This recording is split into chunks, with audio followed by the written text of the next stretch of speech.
y'all, this is Sarah, and if you've been hanging out with me for my birthday decor and foam core, I am on the last leg of using up this package of Hobby Lobby kind of cardboard cutout decor that I got for 40% off. I've been able to knock out several projects with this using nothing but scraps and leftover pieces from previous projects, previous cuts, things like that. I want to show you where I'm going with this next one. So let me tell you a few things I've got here. So I've got some of my normal faux painted foam core strips.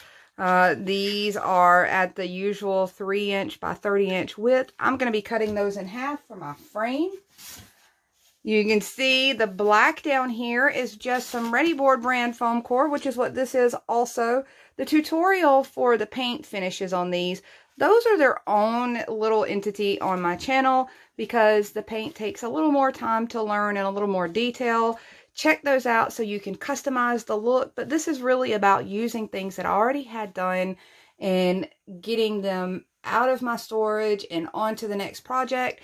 I have a birthday coming up for one of my kids, and this is the route I am taking, and I just kind of wanted to see if you'd hang out and check it out with me. So this is what I'm using, Readi-board brand foam core. This is the poster board kind of stuff that you find in your school supply and office supply areas of most of your retailers, Walmart, Dollar General, Dollar Tree. This video is being sponsored by Readi-board brand foam core. And this stuff typically comes in 20 by 30 sheets. That's why I have 30" links on this right here. My black one that I have sitting here was left over from some other cuts, so I couldn't tell you exactly how big it is without measuring it. It's 14 3/4 by 20, it looks like. So once again, getting to reuse a lot of things here. Next thing you see sitting here is some of the Dollar Tree poster board stickers. This is the red kind of bubble out font. The color really doesn't matter on here, and you'll see why. We're just going to be using it as a stencil form. The next stencil form that we're going to be using is this Dollar Tree Alpha stencil. I'm not sure, they don't really label their fonts, but you can kind of see what that looks like. I've already taken one of the pieces out of here. This is the 9" bite mark donut that says take a bite. I'm going to be using it, but then I'm going to be turning around and using it in another craft also. One more thing that I'm going to be pulling out is a couple of the Crafter's Square markers. So this one says metallic marker, it's Crafter Square, and it's white on the outside. It is not, in fact, a metallic color. You'll see it is almost like a white chalk marker, a legit pigment ink based marker, where the other versions of this that are in the other colors like gold, silver, the purple, the green, they do have some of that metallic shimmer to them. This one actually does not. So I want to show this one also. I wanted to be able to show the differences of these and give you some ideas on lettering and things for those of you that don't have Cricut machines or somebody that is wanting to whip things like this together for a birthday party, not make major investments. I wanted to give you some alpha options. So this is the other one I'm going to be using. I want you to see the tip on this.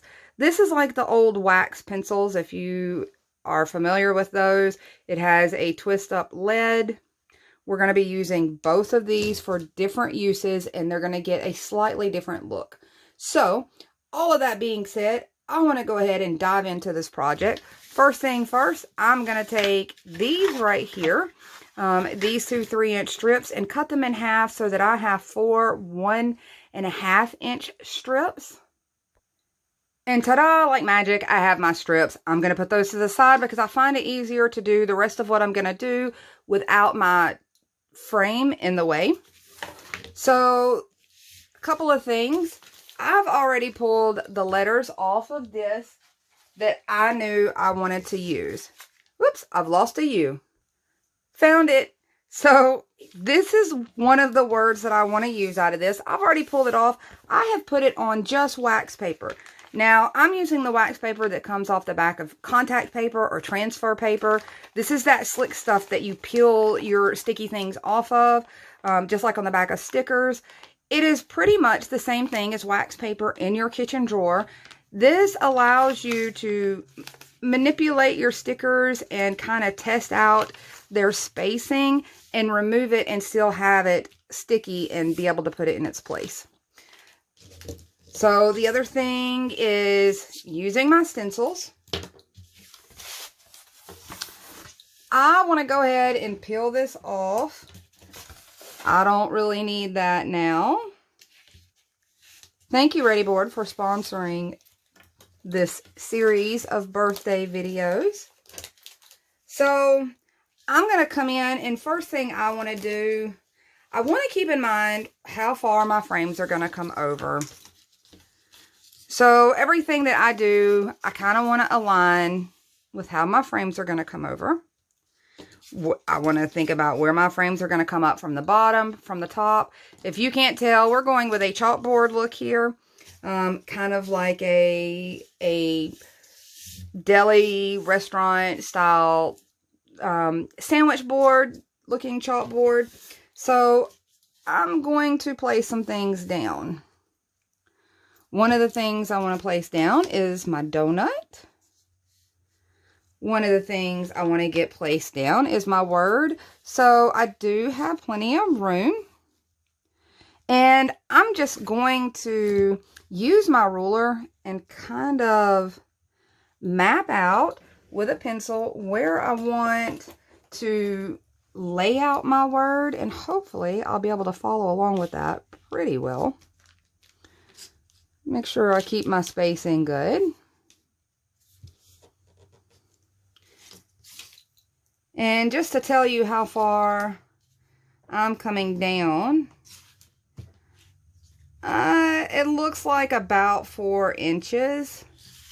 So I'm going to do that really quick. I'm going to mark this 4-inch center point here. I'm going to want to erase this later, but I'm going to go ahead and mark it now so I can see what I'm doing. The other thing is that I want to find my middle point here.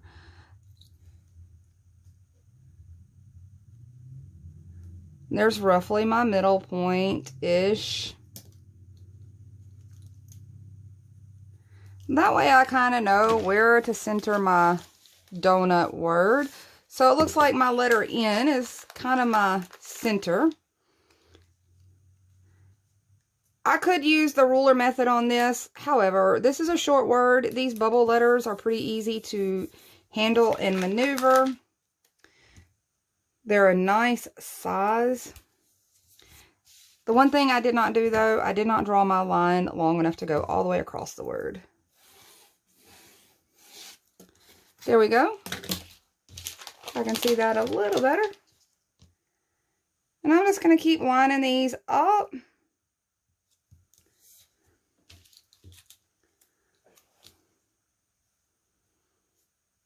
And you really could do this with any theme. We do cutesy themes for one of my kids.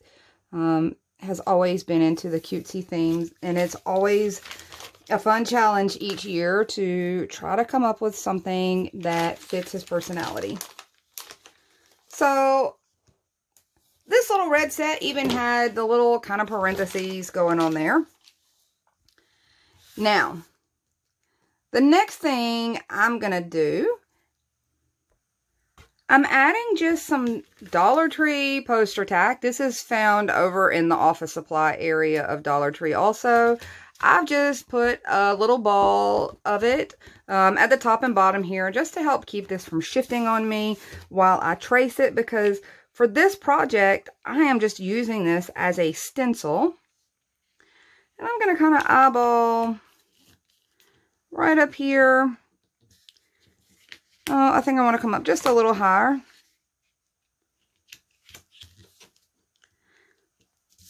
So I've got that laid down as a stencil. This is really going to help keep it from shifting on me while I'm tracing around it, especially given that I'm going to be using, actually, I'm going to flip this over And I have my reasons, since I'm using white to trace around with this. If I get any white on the edges, it'll likely be on this white side. Fortunately, this design can switch either direction. And then my next part is I'm going to measure up. I'm going to come up about 2.5 inches, and again at about 4.25, and just draw some lines down the center point.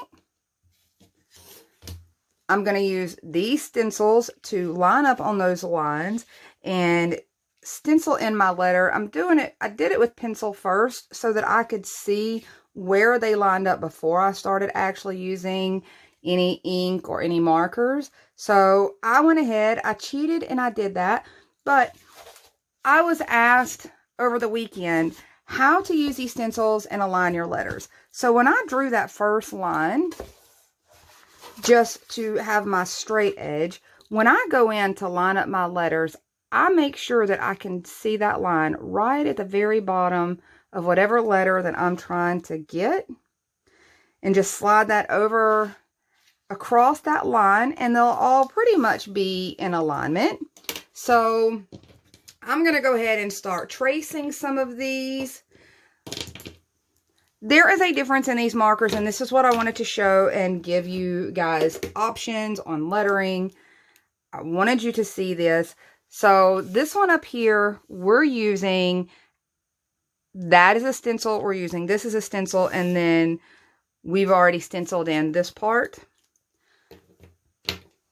I actually think that I want to try.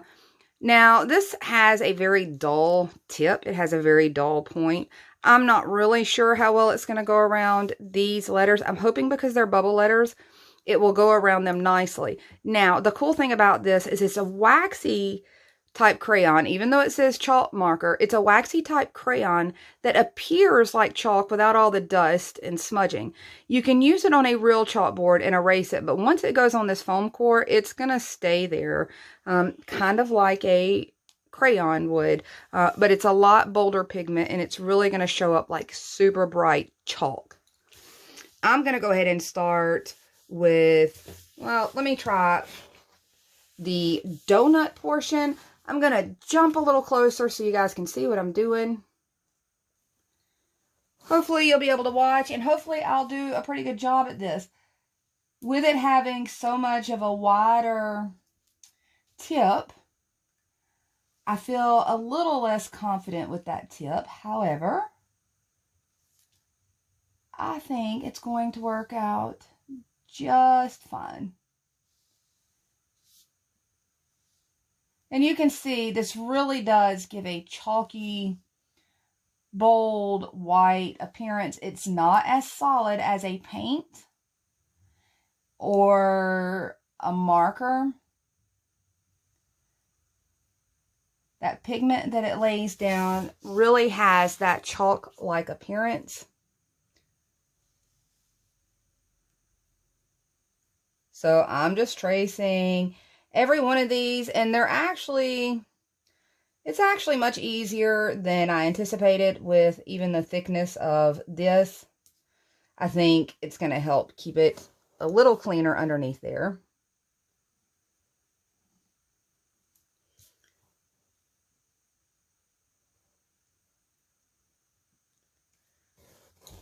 So that part is done. I'm going to move further down, and I'm trying to go from top to bottom, mainly so that I don't smear my hand across everything.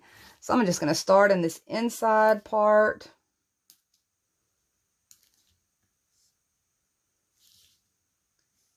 Trace all the way around my donut.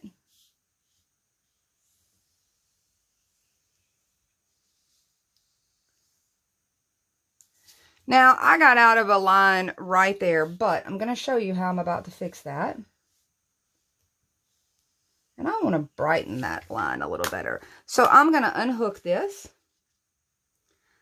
I'm going to slide this down ever so slightly.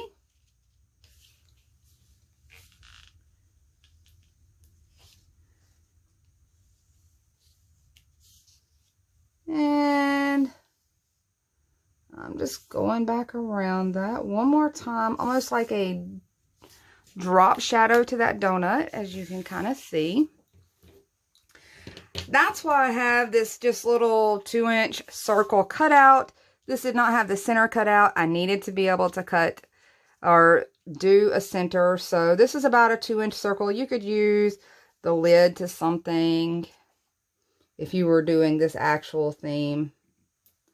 So now I have a circle for my donut. Now when I get to here, this is where I'm going to switch from this fatter tipped to this heavier pigmented marker. And like I said, you'll see it's not metallic at all. So I can do one of two things. I can realign this back where my letters are. That way I know everything is in alignment, everything's smooth. There is a risk that it could bleed, but this is not a heavy bleeding marker. Or at least I've not found it to be. But it shows up really nicely on this black foam core. Now, you can simply come in and just trace out where you drew those in. If you're not happy with your own handwriting, I think this is what I'm going to do, is just go in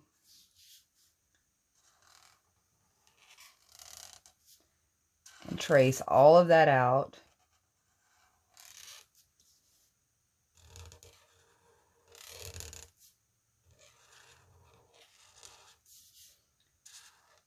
My handwriting isn't always terrible. However, it's not always consistent after years of being a scrapbooker and trying to change it for different looks on my journaling. It's very inconsistent anymore. So now you can see, I'm going to fill that in a little bit. And we'll throw a little detail in there. But you can see how nice that pigment shows up and how it is very, very different than this chalky-like pigment. So my next stage is I'm just going to get something so I can grab these stickers and lift them off. I would have never been able to draw the lettering nearly as nicely on my own by hand without using these as a stencil. You want to lift very carefully because you can rip that paper surface on the top of this. And I think I can actually salvage these and use them as a stencil again if I am super cautious peeling these off. And you can see now I have nice, even, chalky looking letters. And this one's a good example of why I say don't peel too fast off this. You can see it peeled a lot of that black paper off, and sometimes it can peel it all the way down to the white, which is likely not something you want to happen to your project. So I'm just going to continue to peel all of these off, and then we're going to frame this one out. So there it is with those peeled off. After looking at this for a moment, I want to try.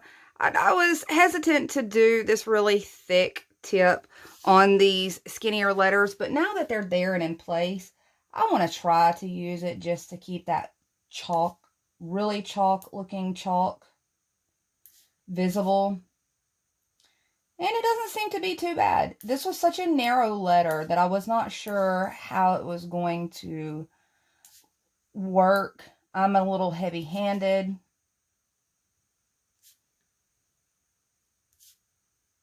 But now you've been able to see those two items from Dollar Tree in comparison to one another on this dark surface. It pops really nicely. So the next thing I want to do is I'm just going to add a little detail here. So I think I'm just going to do some wavy lines around here. I think I'm going to do maybe just some kind of chalky sprinkles.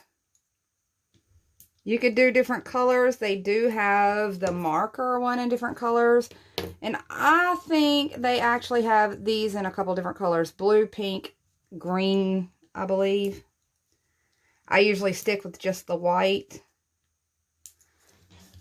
So I have that now. Next thing I'm going to do, this is just a Dollar Tree gum eraser or adhesive eraser, but it works really, really wonderfully on foam core without smudging it on that paper surface. Regular erasers can sometimes really smudge this surface. Fingerprints can smudge it. If you notice, I use this a lot for cleanup if I've gotten fingerprints and things like that. I've got a little extra chalk mark there. I can clean that up. Same thing down here, my little pencil lines. I can just swoop in, clean all of that up, and be none the wiser. So, little chalk up there too. Let me get that off. I could also come in and do something cute like this.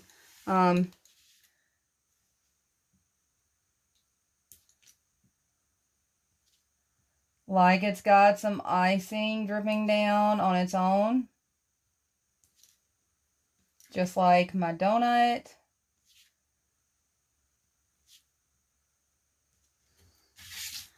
So that gives a little bit of that. Since the sprinkles are so small, I'm going to do with this little marker.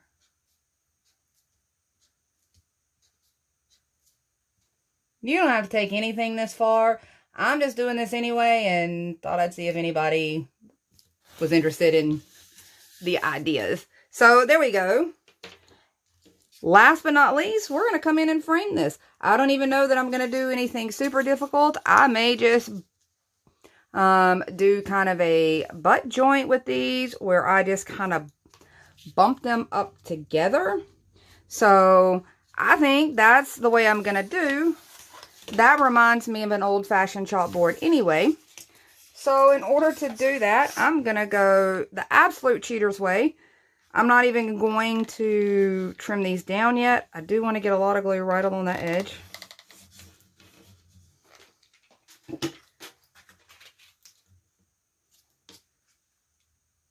Slid this one right in place. Try not to touch my chalk area too much.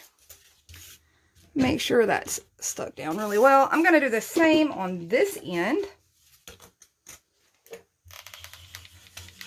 I'm sorry, I realized that I'm likely out of frame on that one. This is actually a pretty good size piece, being a 20-inch piece. So I've got those two done. I can just turn this over, really quick swoop down and trim that off. I've trimmed those edge lengths off. You can see this is why I end up with so many pieces and parts to work with. I'm going to come in here and I could leave it like this if I really wanted to. I'm just going to come in though and measure this little space out. I'm going to grab one of these as a straight edge just because it's handy.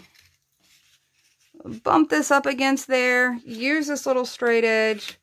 Mark it off. Well, my pencil did not want to work all that great. There we go. And I'm just going to go ahead and trim those two down.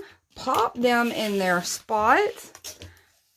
I'm going to come in with my straight edge. You guys know me. It's just me and my blade. I'll start up here. Swoosh through.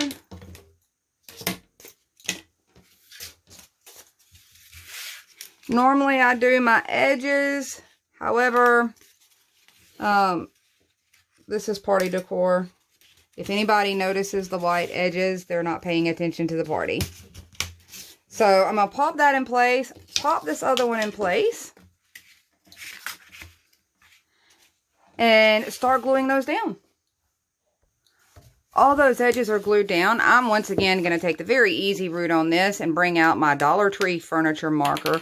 Like I said, I don't typically, on your pieces that you want to hang up for a little bit longer, this marker does bleed, and it will bleed on the wood grain. But since this is birthday decor and technically kind of tossable, that is not going to bother me.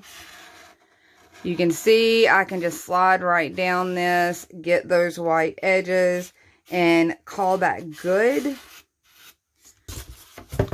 And there you go. That gives me one more piece out of this little kit. I'm likely gonna, whoops, it's upside down. I'm likely going to make a little small banner to go at the top of this, and then still have 2 more projects planned for these last 2 pieces. So I hope you get to do a little crafting. I hope you haven't got bored with birthday decor yet, and I'll talk to you guys soon. Bye, y'all.